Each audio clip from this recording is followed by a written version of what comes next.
भ्यो नमः। मुंडक उपनिषद का प्रथम खंड हमने कल समाप्त किया था। आज हम द्वितीय खंड से प्रारंभ कर रहे हैं। और पीछे उन्होंने कहा था कि जो व्यक्ति तप करता है और संयम करता है, साधन करता है, वही परम पुरुष को प्राप्त कर सकता है। यानी तप करना, संयम करना, स्वाध्याय करना, ये परमात्मा को पाने के साधन कहे गए थे। तो यहाँ पर हमने कल समाप्त किया था। आज हम द्वितीय खंड से प्रारंभ कर रहे हैं। आविः सन्निहितं गुहाचरं नाम महत्पदं तैत्र समर्पितम् एजत्प्राणनिमिश्च यत् एजन्नाथ सद्सद्वरेण्यं परं विज्ञानात् वरिष्ठं प्रजानाम। व्याख्या कर रहे हैं उस परम पुरुष के बारे में। क्या बता रहे हैं? आवी, आवी बोलते प्रकाश स्वरूप, जो प्रकाश स्वरूप, सन्निहितम, सन्निहित हुआ है, छुपा हुआ है, समीप में भी कह सकते हैं, बहुत सन्निधि बोलते हैं ना, उसकी सन्निधि में है, तो बहुत समीप जो है। गुहाचरम, हृदय रूपी गुहा में जो स्थित है। चर करने वाला, चर चलने वाले को भी कहते हैं और चर रुकने वाले स्थान के लिए भी कहते हैं। तो गुहा में जिसका स्थान है, और महत पदम, जिसका जो पद है बहुत बड़ा है। यत, जितने भी, एजत, चेष्टा करने वाले, एजति, तद्देजति, तन्नेजति, ईशो उपनिषद में हमने देखा था। तो एजत, जो चेष्टा करने वाले हैं, प्राणात, जो श्वास लेने वाले हैं, और निमिषत, निमिष होते हैं आंखों को बंद करना। जब हमने श्रीमद् भगवत गीता में काल की गणना पढ़ी थी, उसमें निमिष आया था। निमिष, आंख, एक पलक झपकने के जो समय लगता है उसको एक निमिष बोलते हैं। एतत, और ये सब, अत्र, इसी में समर्पित, इसी में समर्पित है। ये जो सारा जगत है वो सारा उसी परमात्मा में समर्पित है, चाहे वो प्राण लेने वाले हैं, चाहे आंख झपकने वाले हैं, और चाहे वो चेष्टा करने वाले हैं। एतत, इस परमेश्वर को जानत, तुम लोग जानो। यत, जो, सत असत, जो सत्य भी है और असत्य है, सबके द्वारा वर्ण करने योग्य है, अतिशय श्रेष्ठ है सबसे। हम अच्छी चीज को जाते हैं ना, अगर जेब में पैसे होते हैं तो हम क्या कहते हैं? मेरे को बेस्ट दिखाओ जी, इससे भी बढ़िया दिखाओ, इससे भी बढ़िया दिखाओ। तो वो कैसा है? वरेण्यम है और वरिष्ठ है, सबसे अधिक बड़ा है, सबसे श्रेष्ठ है, जिसको हम बेस्ट बोलते हैं। प्रजा नाम, समस्त प्राणियों की, विज्ञानात, बुद्धि से परे, अर्थात जानने में नहीं आने वाला, वो इतनी आसानी से सबके जानने में नहीं आने वाला। जो परमात्मा है वो कैसा है? सर्वशक्तिमान है, सर्वज्ञ है, सर्वव्यापी परमेश्वर है, जो वो प्रकाश स्वरूप है। अभी हम पिछले दिनों ही किसी आश्रम में गए तो वो लोग भी यही बोल रहे थे कि जो परमात्मा है वो ज्योति स्वरूप है।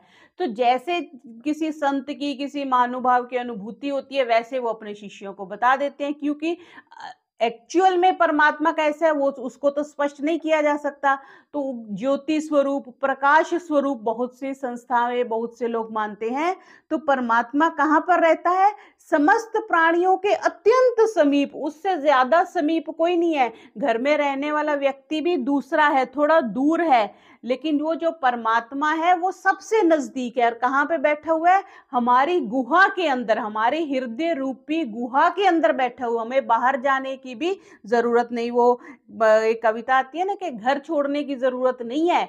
क्यों? घर में, आज ही हम किसी की बात सुन रहे थे, कोई संत कह रहे थे कि अगर आपको लगता है कि आपकी परिस्थितियां, मतलब आप किसी विशेष, सपोज आप हरिद्वार में, आप गंगा जी में आपका आस्था है, आप हरिद्वार में घर नहीं बना सकते, कोई बात नहीं, अपने घर को हरिद्वार बना लो। अब घर भी हरिद्वार नहीं बन सकता, क्योंकि भिन्न भिन्न जो व्यक्ति हैं उनकी अपनी अपनी मान्यताएं हैं, उनके अपने अपने विचार हैं, वो आपके अकॉर्डिंग नहीं चलते। तब क्या करो? अपने मन को आप हरिद्वार बना लो। तो मतलब एक्चुअल में वो, मैं वही समझ रही थी कि वो जो संत बता रहे थे, वो वापस इसी पॉइंट पे आ रहे थे कि परमात्मा कहाँ है? गुहा में है, हमारे हृदय रूपी गुफा के अंदर बैठा है। तो हमें कहीं भी जाने की जरूरत नहीं है, और कहीं भी किसी से कुछ, जिसको हम कहते हैं कि द्वेष करने की, बहस करने की नहीं, तुम ये करो, तुम क्या करो। मन को, मन तो हमारे नियंत्रण में है। हम मन, परमात्मा की भक्ति करना चाहते हैं तो हम कर सकते हैं। क्यों? क्योंकि वो हमारे ही अंदर बैठा हुआ है। वो हमारे घर में भी डिस्टेंस पे मानेंगे अगर, तो घर में भी डिस्टेंस हो गया, हरिद्वार में मानेंगे तो भी डिस्टेंस हो गया। तो नियरेस्ट प्लेस कौन सी होगी? हमारा हृदय हो गया, और परमात्मा वहीं आके बैठ गया कि तुम मेरे को यहीं प्राप्त कर लोगे। फिर क्या कहा कि जितने भी हिलने जुलने वाले, जो प्राण लेने वाले, आंख मीचने वाले, आंख को पलक झपकने वाले जितने भी प्राणी हैं वो सारे उसी के अंतर्गत आ जाते हैं। जैसे एक बहुत बड़ा आप बक्सा ले लो, उसमें सारी चीजें डाल दो, या जिसको जैसे अब शिप की वो शिप में जब सामान भेजते हैं तो बहुत बड़े बड़े बॉक्स होते हैं, उनको देख के भी डर लगता है, क्रेन से उठाते हैं, सारा सामान उसी में आ गया। तो ऐसे ही जो परमात्मा इतना विशाल है कि उसमें सारी धरती भी, चांद भी, सूर्य भी, सितारे भी, सारे उसी में आ गए। और क्या है, सबका आश्रय वही परमात्मा है। ये सत्य असत, ये परमात्मा और प्रकृति को सत्य और असत से भी कह देते हैं। सत्य असत, कार्य और कारण, प्रकट और प्रकट, सब कुछ जो भी है उस परमात्मा में है। सबके द्वारा वर्ण करने योग्य, अत्यंत श्रेष्ठ है और समस्त प्राणियों की बुद्धि से परे, कह दिया ना, यद ए जानत सत्सवरेण्यम, वो वरेण्यम वर्ण करने योग्य तो है लेकिन सबकी बुद्धि से वो परे है, अज्ञेय है। फिर आगे क्या कह रहे हैं, उसके परमात्मा के स्वरूप का दूसरे शब्दों में आगे व्याख्या कर रहे हैं। यत अर्चिमत, जो दीप्तमान है, जो अनुभय, जो अनु, सूक्ष्म से सूक्ष्म, अनु कहते हैं छोटे को, यस्मिन जिसमें, लोका निहिता लोके नश्च, उसमें सारे लोक जो है वो निहित है, या लोकों में रहने वाले प्राणी उसमें है, निहित है, स्थित है। तत एतत अक्षरम ब्रह्म स प्राणस तदु वांगमना, वही यह अविनाशी ब्रह्म है, वही प्राण है, वही वाणी और मन है, वही यह सत्य है और वही अमृत है। तो इसलिए क्या है, सौम्य है प्यारे, तत् उस वेधव्य, वेदने योग्य लक्ष्य को तू वेद। अब जैसे अर्जुन की महाभारत में हमने देखा कि अर्जुन को बोला कि तुमने मछली की आंख को वेदना है, तब वो आसपास नहीं देख रहा, अर्जुन तब ब्राह्मण वेश में थे, लेकिन श्री कृष्ण जी उस सभा में उपस्थित थे, तो अर्जुन आसपास नहीं देख रहा कौन से राजा बैठे हैं, कौन सी या राजकुमारी है, द्रौपदी कहाँ खड़ी है, उसके पिताजी कहाँ है, कुछ नहीं वो देख रहा, उसको क्या दिख रहा है, लक्ष्य, मछली दिख रही है और मछली की भी आंख दिख रही है। तो यहाँ पर वही उदाहरण दे दिया उन्होंने कि जो परब्रह्म परमेश्वर प्रकाश स्वरूप है, जो सूक्ष्म से भी सूक्ष्म है और जिसमें समस्त लोक और उन लोकों में रहने वाले प्राणी स्थित हैं, उसी पर आधारित हैं, वे ही परम अक्षर जो ब्रह्म है। और वो क्या है, सबको जीवन दाता देने वाले, सबके प्राण है। वो भजन में भी बोलते हैं ना, पथिक जी के भजन में, तू मेरे प्राणों का भी प्राण है। एक तो प्राण हो गया, प्राण के बिना जीवन नहीं चलता, और प्राणों का भी प्राण, मतलब प्राण चलाने वाला भी तू ही है। फिर उसको क्या करना चाहिए, वो वेदने योग्य है, बाकी सारी चीजें तो अननेसेसरी हैं जो हम लेके चल रहे हैं। तुम उस परमात्मा को लेकर के चलो और उसको वेदो, ये इस श्लोक में महर्षि ने बताया। अब कह रहे हैं कि किसी लक्ष्य को वेधना है तो हमें धनुष भी चाहिए, हमें बाण भी चाहिए, और लक्ष्य के लिए तो उसकी प्रत्यंचा भी चढ़ानी पड़ेगी और इतना बल भी होना चाहिए। अब जैसे जो श्री राम जी ने जो धनुष तोड़ा था, उसको कोई भी राजा नहीं तोड़ सके थे, उस पर प्रत्यंचा ही नहीं चढ़ा पाए थे सीता जी के लिए, सीता जी का वरण करने के लिए। तो शारीरिक बल भी होना चाहिए, आत्मिक बल भी होना चाहिए, ताकि हम लक्ष्य को भेद सकें। तो इसमें क्या कह रहे हैं, धनु गृहीत्वा, धनुष को गृहीत्वा, ग्रहण करके, औपनिषदम महाअस्त्रम, ये जो उपनिषद पढ़ रही है ना, तो उपनिषद में जैसे ब्रह्म का वर्णन किया गया है, महान अस्त्र, वो जो महान अस्त्र धनुष है, उसको शरम तीर को बोल दिया, तीर को लेकर के, बाण को लेकर के संधियत उसको चढ़ाना चाहिए। कैसे, उपानिशितम, उपासना द्वारा तीक्ष्ण किया हुआ जो बाण परमात्मा को चढ़ाना है, वो जैसे हम महाभारत में देखते हैं कि अर्जुन अपने तीरों को पत्थर पर घिस करके तीखा करते हैं, वैसे ही जो परमात्मा को बेधना है तो उस बाण को किससे तीक्ष्ण करना है, पत्थर कौन सा होना चाहिए, पत्थर वो उपासना रूपी पत्थर होना चाहिए। तो उसको खींच करके, हे सौम्य, तत् अक्षरम, उस परम अक्षर पुरुषोत्तम को लक्ष्य मानकर तुम बेधो। तो परमात्मा को बेधने के लिए जिस प्रकार बाण चढ़ाने के लिए नोक को सान पर धरकर तेज करते हैं, वैसे ही तुम अपनी आत्मा को उपासना रूपी घर्षण से उसको नुकीला बना लो, उसका तेज कर लो। फिर उस बाण को क्या करो, आत्मा को प्रणव के उच्चारण के साथ उसके अर्थ का चिंतन भी, ये बार बार हर जगह पे आता है कि सिर्फ उच्चारण नहीं करना, प्रणव का उच्चारण करना है। अवरक्षणे धातु से ओम बनता है, रक्षण, परमात्मा हमारी रक्षा करता है। हमें जब रक्षा का प्रश्न आता है, हम क्या समझते हैं, जैसे सीमा पे सैनिक खड़े हुए रक्षा कर रहे हैं, या पिताजी घर में रोटी ला रहे हैं तो रक्षा कर रहे हैं, माता जी खाना बना रही है तो रक्षा कर रही है। रक्षा मीन्स हर चीज से, भूख से, प्यास से, शत्रु से, गर्मी से, नेचुरल कैलेमिटी से, हर तरह से परमात्मा रक्षा करता है यथावत कर्मानुसार। तो क्या कहते हैं कि पर उस प्रणव का उच्चारण करना चाहिए और उसके सम्यक चिंतन में लगना चाहिए।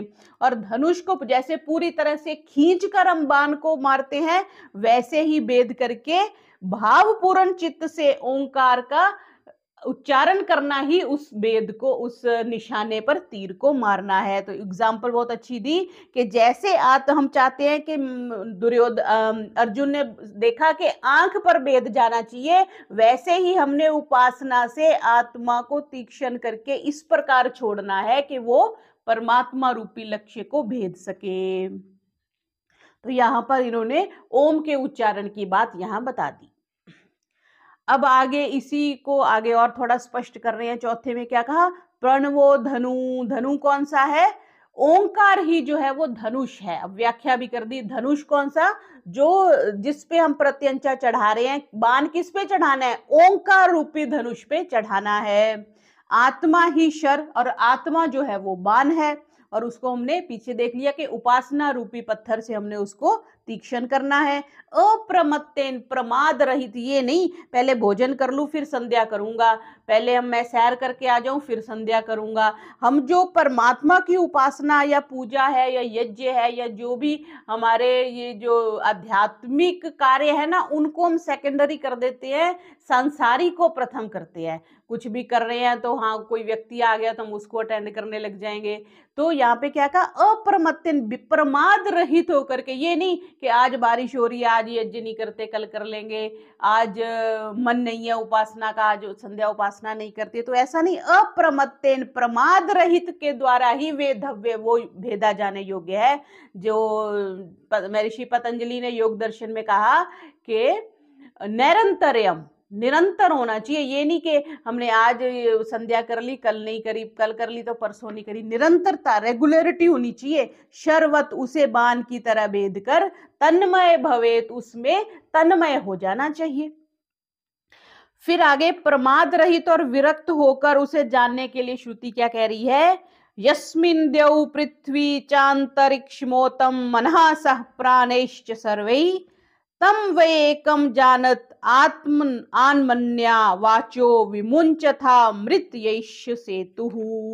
सेतु किसको कहते हैं जी, पुल जो हम बना देते हैं। यस्मिन, यस्मिन सातवीं आ गई, जिसमें क्या है, देव, स्वर्ग भी जिसमें है, पृथ्वी भी जिसमें है, और देव और पृथ्वी के बीच में जो अंतरिक्ष है वो भी उसी परमात्मा में व्याप्त है। सर्वै प्राणी से, समस्त प्राणों के सहित, मन ओतम, मन भी जो है गुंथा हुआ है, उस एक आत्मानम, सबके आत्म रूप जो परमेश्वर है उसको तुम्हें जानना चाहिए। अन्य, दूसरी वाचा, जो सब बातें है ना, बाकी सब बातें क्या है, विमुंचत, उनको छोड़ देना चाहिए।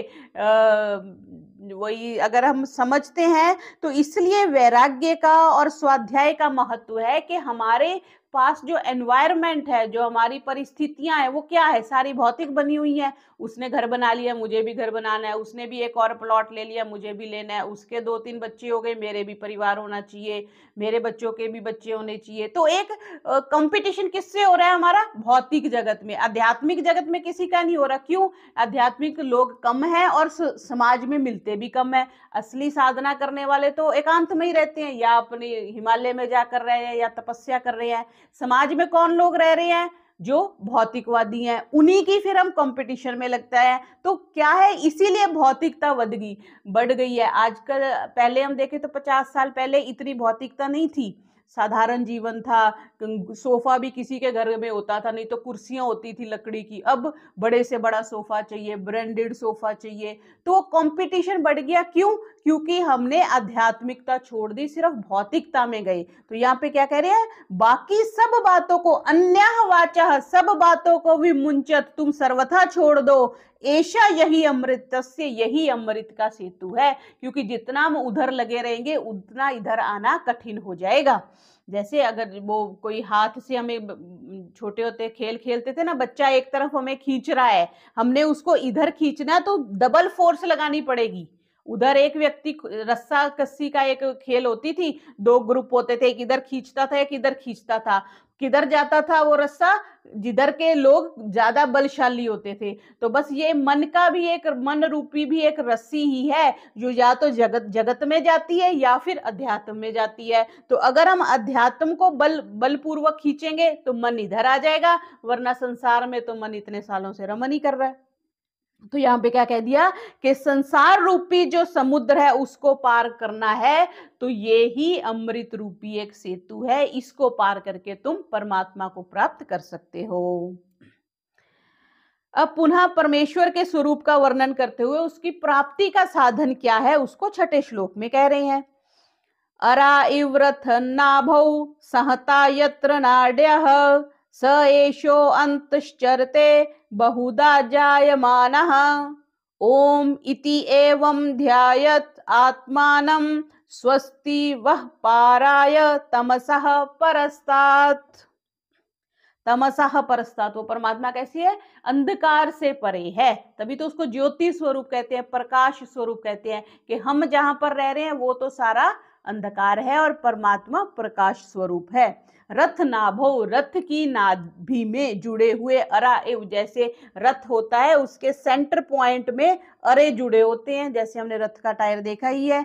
अरो की भांति, यत्र जिसमें, नाड़िया, नाड़िया मीन्स नाड़ियां, समस्त जो शरीर में व्यापी नाड़ियां हैं, सहता एकत्र स्थित हैं, उस हृदय में, हृदय की बात कर रहे हैं, पहले कहा ना कि परमात्मा कहाँ रह रहा है, हृदय रूपी गुफा में रह रहा है। अब हृदय के को रथ का जब एग्जाम्पल दे रहे हैं तो सारे शरीर की नाड़ियां हृदय रूपी सेंटर में जाके इकट्ठी हो रही हैं। वह बहुधा प्रकार से उत्पन्न होने वाला ऐसा यह अंतर्यामी परमेश्वर कहाँ है, मध्य भाग में, शरीर के मध्य भाग में रहता है। आत्मानम, इस सर्वात्मा परमात्मा का ओम इस नाम के ध्यायत, इससे इसका ध्यान करो। तमसः प्रस्तात्, वो जो है अंधकार से अतीत है, और भव सागर का जो अंतिम तट रूपी पुरुषोत्तम की प्राप्ति के लिए तुम ऐसा करो जिससे तुम्हारा कल्याण हो। तो परमात्मा के ओम नाम का जाप बता दिया, उसकी अर्थपूर्ण उस पर व्याख्या बता दी कि अगर तुम उसका जाप करते हो तो तुम इस संसार रूपी भव सागर को पार करने में समर्थ हो जाओगे, और जो परमात्मा है वो इस समुद्र के दूसरे पार पर है। और ऐसा क्या कहा, स्वस्ति, तुम्हारा कल्याण हो, ऐसा कह करके उन्होंने अपने शिष्यों को आशीर्वाद भी दिया। अब आगे पुनः परमेश्वर के स्वरूप का वर्णन कर रहे हैं। यह सर्वज्ञ, वो कैसा है, सर्वज्ञ है, सर्वविद, सब कुछ जानने वाला है। यस्य ऐश महिमा भुवि, जिसकी महिमा बहुत महान है। दिव्य ब्रह्मपुरे, वो ब्रह्मपुर में रहता है। ब्रह्मपुर, हम पीछे भी हम उपनिषद में एक जगह पे आया था ना कि हृदय से बाकी सारी नाड़ियां जाती हैं, एक नाड़ी ब्रह्मरंध्र की तरफ जाती है, उसको भी ब्रह्मपुर कह देते हैं। इसलिए कई बार ये शंका भी होती है कि आत्मा का स्थान हृदय रूपी ब्रह्म, जो मस्तिष्क रूपी हृदय उसमें है, या वक्ष स्थल में जो हृदय है उसमें है। तो अगर हम न्यूरोलॉजिकल साइंस से देखें, या जो हठ योग वाले बताते हैं, वो तो ये बोलते हैं पिट्यूटरी ग्लैंड के पास में जो एक स्थान है वो हृदय है, वहां पर आत्मा रहती है। क्यों, क्योंकि ब्रह्मरंध्र पास में आ गया, ब्रह्मरंध्र से ही फिर आत्मा का निकास होता है। तो इस दृष्टि से ये मानना चाहिए। आचार्य आनंद प्रकाश जी ने भी एक पुस्तक लिखी है, ये बहुत चर्चा का विषय रहता है। महर्षि ने जहां पर लिखा है, उन्होंने लिखा है हृदय रूपी गुफा में। अब गुफा एक ये भी है और ये भी है, तो ये धारणा पे डिपेंड करता है। जो लोग मस्तिष्क में धारणा करते हैं उनको परमात्मा के दर्शन मस्तिष्क में होते हैं, और जो हृदय में करते हैं उनको हृदय में होते हैं, जो वक्ष स्थल में है। तो यहाँ पे क्या कह रहे, परमात्मा ब्रह्मलोक में प्रतिष्ठित उसमें है, और प्राण शरीर नेता, प्राण और शरीर को लेके जाने वाला वही है।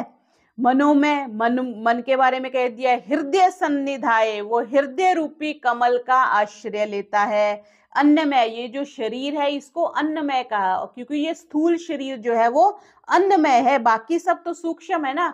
अन्नमय शरीर, प्राणमय शरीर, मनोमय शरीर, आनंदमय शरीर, विज्ञानमय शरीर, सारे शरीर बाकी तो पकड़ में नहीं आते, सिर्फ जो स्थूल शरीर पकड़ में आता है। और स्थूल शरीर में अन्न सबसे ज्यादा स्थूल है, इसलिए अन्न में स्थूल शरीर कह दिया। अन्य प्रतिष्ठित है, वो अन्न में प्रतिष्ठित है। जो आनंद स्वरूप है, अमृतम अविनाशी ब्रह्म है, विभाति, विभाति प्रकाशित है, चमक रहा है, उसका क्या करना चाहिए? धीरा मनुष्यों को, बुद्धिमान मनुष्यों को उसको भली भांति जो है वो प्रत्यक्ष कर लेते हैं। तो ऐसे व्याख्या करके बता दी कि ऐसे परमात्मा जो, जिसकी महिमा परम व्योम नाम से आकाश रूपी ब्रह्मलोक में है। अगर हम दूसरी फिजिकल साइंस से देखें तो ब्रह्मलोक, लोक मीन्स स्थान, ब्रह्म के रहने का स्थान। अब एक तरह से देखा जाए तो ये कहते हैं कि हाँ, अंतरिक्ष के ऊपर एक ब्रह्मलोक है, ऐसा एक स्थान है, लेकिन ब्रह्म तो सब जगह व्याप्त है। तो ब्रह्म के रहने का स्थान हम यहाँ से ये समझ सकते हैं। और वो सबसे बेस्ट स्थान कौन सा है? हमारी हृदय रूपी गुफा। फिर आगे परमात्मा के ज्ञान का फल क्या है उसकी व्याख्या कर रहे हैं। बहुत प्रसिद्ध श्लोक है ये। भिद्यते हृदय ग्रंथिश छिद्यन्ते सर्व संशयाः क्षीयन्ते चास्य कर्माणि तस्मिन् दृष्टे परावरे। तस्मिन् दृष्टे परावरे, कार्य कारण स्वरूप उस परमात्मा पुरुषोत्तम को तत्व से जान लेने पर, अगर हम उसको जान लेते हैं तब क्या होता है? अस्य हृदय ग्रंथि, जो हृदय की गांठ है, भिद्यते, वो खुल जाती है, सर्व संशय, संपूर्ण संशय, छिद्यन्ते, कट जाते हैं, और कर्माणि क्षीयन्ते, समस्त शुभ शुभ कर्म जो है वो क्षीण हो जाते हैं, नष्ट हो जाते हैं। बार बार जन्म किस लिए होता है? कि हमारे कर्म बचे हुए हैं, कर्म को भोगने के लिए तो आना ही पड़ेगा। लेकिन उसका एक शॉर्ट कट ये है कि अगर हम समाधि लगा लेते हैं, परमात्मा की प्राप्ति हो जाती है, तो सारे, जैसे स्वामी जी बताते थे कि एक रुई का कमरा भरा हुआ है, उसमें अगर किसी ने छोटी सी माचिस की तीली डाल दी तो वो सारी रुई जल करके खाक हो जाएगी। तो बस ऐसे ही अगर हम परमात्मा को प्राप्त कर लेते हैं तो ये जो कर्मों का पूरा भंडार है ना, जन्म जन्मांतरों का, ये सारा नष्ट हो जाता है। तो हृदय रूपी गांठ, जो अविद्या की गांठ है, गांठ रह जाती है ना, हम कहते हैं उस व्यक्ति से आजकल बन नहीं रही, उसके बारे मन में गांठ आ गई है, मीन्स कुछ ऑब्स्ट्रक्शन आ गई है। ऐसे ही संसार के बारे में, प्रकृति के बारे में, परमात्मा के बारे में बहुत से मन में दुविधाएं होती हैं। तो कह रहे कि सर्व संशय, जितने भी आपके मन में डाउट्स हैं, नेगेटिव पॉजिटिव है, जो भी अप एंड डाउन आपके मन में चल रहा है, वो सब नष्ट हो जाते हैं। कब? जब परमात्मा के दर्शन हो जाते हैं। और क्या फल क्या बता दिया? और सारे कर्म नष्ट हो जाते हैं। तो इसका मतलब यही हो गया कि परमात्मा के दर्शन हो गए तो मुक्ति स्वयं में होगी। आगे उस पर ब्रह्म के स्थान, स्वरूप और महिमा को बता रहे हैं। तो ये पीछे भी आया, हम प्रतिदिन मंत्र भी बोलते हैं, वैसे इससे सिमिलर ही है। हिरण्मये परे कोशे विरजम ब्रह्म निष्कलम तच्छुभ्रम ज्योतिषाम ज्योतिस्तद आत्मविदो विदुहु। तत्व, वह परमात्मा कैसे है? विरजम, निर्मल है, बहुत शांत और बहुत पवित्र है।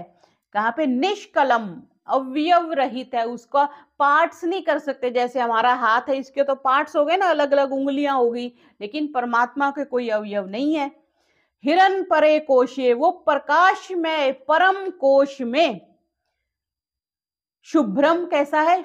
सर्वथा विशुद्ध है। ज्योतिषाम, सब ज्योतियों की ज्योति है, और उसको आत्मविद, विदु जानते हैं। जो आत्मज्ञानी है वही उस परमात्मा को जानते हैं।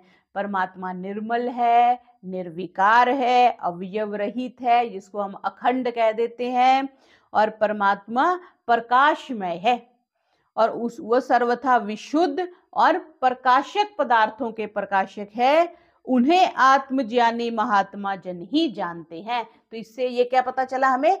आत्मविद, जो पहले अपने आप को जान लेता है वही परमात्मा को जान सकता है। जैसे जो पहले पहले बीए करेगा फिर ही वो एमए कर सकता है। आगे 10वें में ये जो मंत्र आ रहा है, ये कठोपनिषद में भी और श्वेताश्वतर उपनिषद में भी आता है। न तत्र सूर्यो भाति न चंद्र तारकम नैमा विद्युत भांति कुतोऽयम् अग्निः तमेव भान्तम अनुभाति सर्वम तस्य भाषा सर्वम इदम विभाति। उसके होने से प्रकाश है, उसको किसी प्रकाश की आवश्यकता नहीं है। जैसे कमरे में ट्यूबलाइट जला दी तो सारी चीजें अपने आप प्रकाशित हो जाती है, या बेड पड़ा है, या कुर्सी पड़ी है, या पुस्तक पड़ी है, या लोटा पड़ा है, सब हो जाता है ना। और अगर लाइट ना हो तो पता ही नहीं चलता कहाँ लोटा पड़ा है, कहाँ बेड पड़ा है, कहाँ कुर्सी पड़ी है। तो तत्र वहां पर उस परमात्मा को जब प्राप्ति हो जाती है, या जहां पर परमात्मा का वास है, उसके लिए कह रहे हैं ना तो वहां सूर्य प्रकाशित होता है, ना चंद्रमा और ना तारागण, कुछ भी नहीं। और ये बिजलियां भी वही चमकती हैं कि फिर उस अग्नि का तो कहना ही क्या, अग्नि कितनी छोटी चीज हो गई। क्या कहा, तम भांतम, उसके प्रकाशित होने पर, परमात्मा के होने से ही ये सब कुछ है, उसके पीछे उसी के प्रकाश से ये प्रकाशित होते हैं, उसी के प्रकाश से संपूर्ण जगत जो है वो प्रकाशित हो रहा है। जैसे इसको ऐसे समझ सकते हैं, जैसे पीछे से आपके घर की जो बिजली है वो मेन स्विच कोई बंद कर दे, या बिजली विभाग वाले जब बंद कर देते हैं तो सब बंद हो जाता है, तो कुछ नहीं दिखता, लेकिन जब वो ऑन करते हैं तो सब ऑन हो जाता है। आप कहो जी मेरे पास तो जी 100 वाट का बल्ब है, ये जल नहीं रहा है, जितना मर्जी उसको ऑन ऑफ करते रहो वो नहीं जलेगा। क्यों? क्योंकि पीछे से स्विच ऑफ है। बस यहाँ पे ये कहा कि परमानंद स्वरूप पर ब्रह्म जो परमेश्वर के समीप सूर्य प्रकाशित नहीं होता। जैसे दिन में आप दीपक जलाओ, या कई बार जैसे मैं छत पर यज्ञ करती हूँ ना, तो वो माचिस जल जाती है तो पता ही नहीं चलता वो जली कि नहीं जली। क्यों? क्योंकि प्रकाश इतना ज्यादा होता है, और माचिस की तीली की क्या औकात है। तो ऐसे ही परमात्मा के सामने इस सूर्य के प्रकाश की भी कोई औकात नहीं है। और जिस प्रकार सूर्य का प्रकाश प्रकट होने पर खद्योत का मीन्स छोटे दीपक का प्रकाश लुप्त हो जाता है, वैसे ही सूर्य का तेज भी उस परम पिता परमात्मा के तेज के सामने लुप्त हो जाता है। और वहां पर तारागण, चंद्रमा, बिजली ये तो कुछ चमकती नहीं, क्योंकि इतना ज्यादा प्रकाश है। सब उस परम ब्रह्म परमेश्वर की प्रकाश शक्ति के अंश को प्राप्त करते हैं। जैसे कि एक बहुत बड़ी लाई हैलोजन एक बल्ब लगा दिया, और एक आपने 0 वाट का बल्ब लगा दिया, तो ऐसे है। तो सारांश क्या हुआ कि ये जो संपूर्ण जगत है, उस जगत आत्मा पुरुषोत्तम के प्रकाश से एक शुद्धतम अंश से प्रकाशित हो रहा है। मतलब वो हजारों सैकड़ों, कहते हैं सूर्य एकदम एक साथ सैकड़ों सूर्य, वेद का मंत्र आता है हजारों सूर्य एक साथ प्रकाशित हो जाएं, उससे भी कहीं ज्यादा परमात्मा का प्रकाश है। इसका अंतिम द्वितीय खंड का द्वितीय मुंड का अंतिम श्लोक, ये भी बहुत अधिक बोला जाता है, प्रवचनों में भी इसको अक्सर बोलते हैं। ब्रह्मैवेदमृतं पुरस्ताद ब्रह्म पश्चाद ब्रह्म दक्षिणस्तश्च उत्तरेण अधश्च ऊर्ध्वं च प्रसृतं ब्रह्म वेदम विश्वम इदम वरिष्ठम। इदम यह जो अमृत स्वरूप है, ब्रह्म मीन्स पर ब्रह्म है, एव ही यही पुरस्ताद, यही ब्रह्म सामने है, यही ब्रह्म पीछे है, यही ब्रह्म दक्षिणता दाईं ओर है, और यही जो है उत्तरेन बाईं ओर है, और यही अध नीचे भी यही है। सर्वव्यापकता बता रहे हैं परमात्मा की। और यही ऊर्ध्वम, यही ऊपर की ओर है। और यह जो विश्वम, ये जो संपूर्ण जगत है, यह वरिष्ठम सर्वश्रेष्ठ ब्रह्म ही ब्रह्म है। तो उपनिषदकार हमें क्या बता रहे हैं कि सर्वव्यापकता को बता रहे हैं कि परमात्मा की सर्वरूपता है, कि परमात्मा ही आगे पीछे दाएं बाएं ऊपर नीचे सब जगह वो व्याप्त है, सर्वत्र फैले हुए हैं। इस विश्व ब्रह्मांड के रूप में ये सर्वश्रेष्ठ ब्रह्म ही जो है वो प्रत्यक्ष दिखाई देता है। तो इस प्रकार इस पूरे खंड में, द्वितीय खंड में, इन्होंने एक तो परमात्मा की इंपॉर्टेंस बताई, ब्रह्म का स्वरूप बता दिया, ब्रह्म कैसा है, उसको कहाँ पाया जा सकता है, और उसको पाने का साधन बता दिया कि ओम रूपी एक धनुष लेके आत्मा को उस पर चढ़ा करके आत्मा को उपासना से तीक्ष्ण करके परमात्मा को पाया जा सकता है। तो आज का पाठ इतना ही करते हैं। एक बार ओम का उच्चारण। ओ